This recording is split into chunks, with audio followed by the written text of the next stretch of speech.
বাংলাদেশ গণতান্ত্রিক পরিষদের সংগ্রামী আহ্বায়ক জনাব কামাল আহমেদ, শ্রদ্ধাভাজন প্রধান অতিথি, বাংলাদেশের জাতীয় রাজনীতির বরেণ্য ব্যক্তিত্ব, এই দেশের মেধাবী রাজনীতিবিদ, বিএনপির সংগ্রামী ভাইস চেয়ারম্যান জননেতা জনাব শামসুজ্জামান দুদু,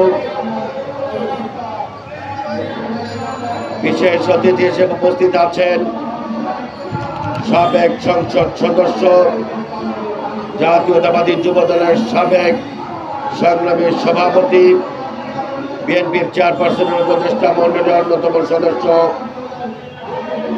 জনাব অ্যাডভোকেট সৈয়দ মোয়াজ্জেম হোসেন আলাল, সাবেক সংসদ সদস্য,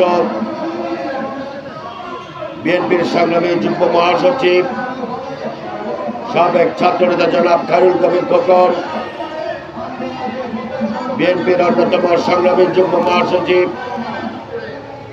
বিগত আন্দোলন সংগ্রামের রাজপথের পরীক্ষিত মুখ জননেতা জনাব অ্যাডভোকেট আব্দুল সালাম আজাদ, সাবেক ছাত্রনীতি, ঢাকা মহানগর দক্ষিণ বিএনপির আহ্বায়ক কমিটির অন্যতম সদস্য অ্যাডভোকেট আরিফা সুলতানা রুমা, এই সংগঠনের সাধারণ সম্পাদক মোহাম্মদ রুবেল হোসেন সহ বিভিন্ন পর্যায়ের নেতৃবৃন্দ, সংগ্রামী ভাই সব, আসসালামু আলাইকুম। আমরা গুম, খুন, সন্ত্রাস, নৈরাজ্যের বিরুদ্ধে দীর্ঘদিন যাবৎ আন্দোলন সংগ্রাম করে আসছি, কিন্তু বিগত দিনের যে আন্দোলন করেছি, বিগত দিনে যখন বক্তৃতায় আন্দোলনের ডাক দিতাম, তখন যে সরকার ছিল সেই সরকার এই গুম, খুন এবং হত্যাকাণ্ডের জন্য সরাসরি দায়ী ছিল। কিন্তু দুঃখজনক হলো সত্য,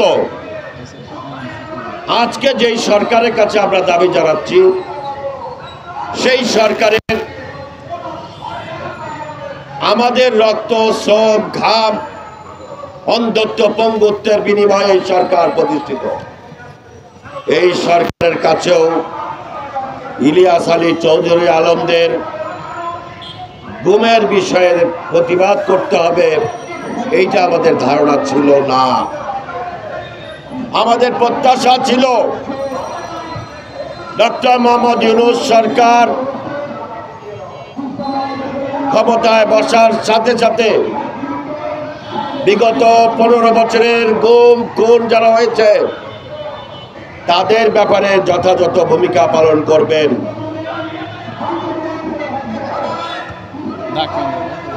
সাথে সাথে সর্বশেষ যে গণহত্যা, সেই গণহত্যার বিষয়ে ভূমিকা পালন করবেন। কিন্তু দুঃখজনক হলো সত্য, ইউনূস সাহেব ক্ষমতায় আসার পরে গুম, খুন, ইভেন এমনকি এই যে সেনা অফিসারদেরকে হত্যা করা হয়েছে, পিলখানার হত্যাকাণ্ড, সারা পৃথিবীতে এরকম কোনো হত্যাকাণ্ড খুঁজে পাওয়া যাবে না।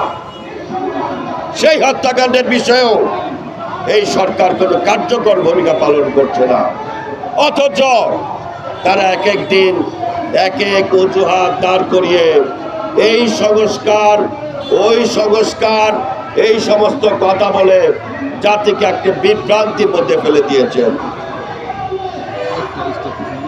সংবিধান অনুযায়ী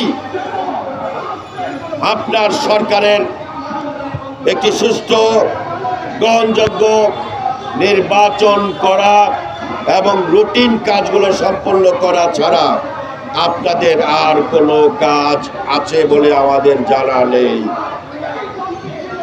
যদি সংবিধানের প্রতি আপনারা শ্রদ্ধাশীল থাকতেন, তাহলে রুটিন মাফিক কাজ এবং একটি সুষ্ঠু নির্বাচন আয়োজনের জন্য যেই কাজ, সেই কাজটুকু আপনাদের করার কথা ছিল।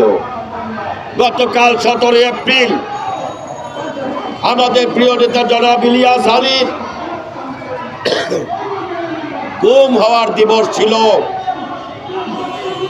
আপনারা মানবতার কথা বলেন, ইলিয়াস আলীর পরিবারের কাছে আপনার পক্ষ থেকে বা আপনার সরকারের পক্ষ থেকে কোনো প্রতিনিধি পর্যন্ত যেতে পারত, কিন্তু ইলিয়াস আলীর পরিবার বা গুম খুন হওয়া কোনো পরিবারের কাছে আপনি বা আপনার প্রতিনিধিরা যান নাই।